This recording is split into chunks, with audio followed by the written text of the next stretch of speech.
इरशाद फरमायो ऐं असां इंसान खे वसियत कईसे संदुस वालिदैन जे बारे में सुहिणे सलूक करण जी। उनजी माउ उनखे खयो कमज़ोरीअ खां कमज़ोरीअ ते ऐं उनजे खीर छॾाइण जी मुद्दत 2 साल आई। असां उनखे वसियत कईसे त पंहिंजे मुंहुं अलाह जो शुक्र बजाणे ऐं पंहिंजे वालिदैन जो शुक्र बजाणे। मुंहिंजे तरफ़ ई तव्हां सभिनी जो मोटणु आहे ऐं जेकॾहिं तुंहिंजा वालिदैन तोखे हिन ॻाल्हि ते आमादा कनि त तूं मूंसां कंहिंखे शरीक बनाए त पोइ तूं पंहिंजे वालिदैन जो चवणु न कजांइ ऐं तूं उन्हनि सां दुनिया में सुठे नमूने सां साथ ॾेई करे रहो ऐं ताबेदारी उन्हनि जे रस्ते जी कर जिन जो मूं जे तरफ़ रुजू आहे। पोइ मूं जे तरफ़ तव्हां सभिनी जो मोटणु थींदो। पोइ मां तव्हांखे ख़बर ॾींदुसि उन्हनि अमलनि जे बारे में जेकी तव्हीं कंदा हुयो। इन आयत में अल्लाह ताला जल शानुहु अमल वालू वालिदैन सां सुहिणे सलूक करण जो हुकुम ॾिनो आहे। क़ुरान करीम में हर जगह ते जिते अल्लाह ताला पंहिंजी इबादत जो हुकुम ॾिनो आहे उते वालिदैन सां भलाई करण जो सुहिणे सलूक करण जो उनजी ख़िदमत करण जो हुकुम अता फरमायो आहे। हिन आयत में अल्लाह ताला ख़ुसूसन वालिद जी तकलीफ़ात जो ज़िक्र फरमायो आहे त तकलीफ़ूं त ॿई औलाद जे ख़ातिर ॾिसनि था, वालिद बि वालिदा बि, पर वालिद जी तकलीफ़ कुझु अञा बि वधीक आहे। ख़ुसूसन विलादत जे हवाले सां हमलतु उम्मुहु वहनन अला वहन, माउ उन ॿार खे पेट में खणे थी ऐं जीअं जीअं उहे ॾींहं वधंदा वञनि था तीअं तीअं माउ जे कमज़ोरीअ में इज़ाफ़ो थींदो वञे थो, तीअं तीअं उन जूं तकलीफ़ूं वधंदियूं वञनि थियूं। अक्सर बेसर ॾिठो वेंदो आहे त ॿार जॾहिं माउ जे पेट में को ॿार थींदो आहे त पोइ उनखे न का शइ वणंदी आहे, न खाई सघंदी आहे, न पी सघंदी आहे ऐं न सही नमूने सां सुकून ऐं आराम करे सघंदी आहे। तमामु घणियूं उनखे परेशानियूं ॾिसणियूं पवंदियूं आहिनि।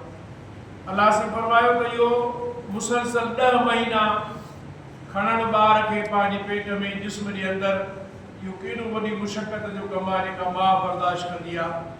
ऐं उनखां पोइ वरी 2 साल पंहिंजे सीने जो रस उनखे पियारींदी आहे खीर जे सूरत में।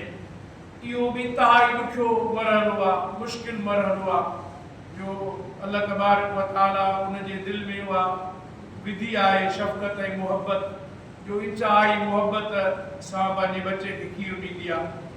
अलाह सी फरमायो त इन्हनि सभिनी ॻाल्हियुनि खे ॾिसी बाने खे घुरिजे त मूं अलाह जो शुक्र बजा आणे ऐं पंहिंजे वालिदैन जो शुक्र बजा आणे।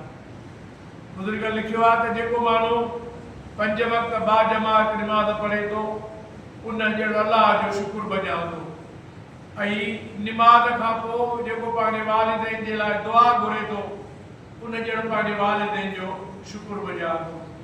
वालिदैन हयात आहिनि त ख़िदमत बि कयो, दुआ बि घुरो ऐं जेकॾहिं वालिदैन गुज़ारे विया त पोइ उन जे लाइ दुआ घुरो। अल्लाहुम्मा रब्बिरहमहुमा कमा रब्बयानी सगीरा, मुंहिंजा अल्लाह मुंहिंजे माउ पीउ ते ईअं रहम फरमा जीअं मूं जे मथां उन्हनि नंढपण में रहम कयो हो, मुंहिंजे मथां शफ़क़त फरमाई हुई। अलाह से फरमायो त सभिनी खां वधीक इताअत अल्लाह जी करणी आहे। जेकॾहिं तव्हांजा वालिदैन काफ़िर आहिनि ऐं उहे तव्हांखे अल्लाह जे नाफ़रमानी जो हुकुम ॾियनि था, तव्हांखे चवनि था त बुत परस्ती कयो, तव्हां फलाणे बुत जी पूॼा कयो, निमाज़ न पढ़ो या फ़राइज़ जेके दीन जा आहिनि उन्हनि जी अदा करण खां तव्हांजा वालिदैन तव्हांखे रोकीनि था त पोइ वालिदैन जो चवणु न आहे करणु। छो त फ़रमान आहे त ला ताअत लिमख़लूक़िन फ़ी मासियतिल ख़ालिक़, अल्लाह जी नाफ़रमानी में कंहिं बि मख़लूक़ जो चवणु न आहे करणु। जंहिं बि कम में अल्लाह जी नाफ़रमानी थिए उन में कंहिंजो बि चवणु न आहे करणु, अल्लाह जी फर्मा बरदारी करणी आहे। वालिदैन जेकॾहिं निमाज़ खां रोकनि था, कंहिं फ़र्ज़ खां रोकनि था या कंहिं ग़लति कम जो हुकुम ॾियनि था त उहो ना ई करिणो। अलाह सी फरमायो वसाहिबुहुमा फ़िद दुनिया मअरूफ़ा, जेकॾहिं तव्हांजा वालिदैन अलाह साईं खे ना आहिनि मञण वारा काफ़िर आहिनि तॾहिं बि तव्हां दुनिया में उन्हनि सां सुठो सलूक कयो, सुहिणे नमूने सां उन्हनि सां रहो। बाक़ी उन्हनि जो अलाह ॼाणे पाण ॼाणे, अॻिते हली हिसाब पाण खे ॾियणो पवंदो। वतबे सबील मन अनाब इलैया, ऐं उन्हनि माण्हुनि जो रस्तो वठो, उन्हनि जी पैरवी कयो जेके मूं ॾे मुतवजह आहे, जिन जो मुंहुं अलाह ॾांहुं रुजू आहे। उन्हनि जे पोयां लॻो, उन्हनि जे जी दामन खे पकड़ींदव त अलाह जे ज़ात ताईं पहुची वेंदव।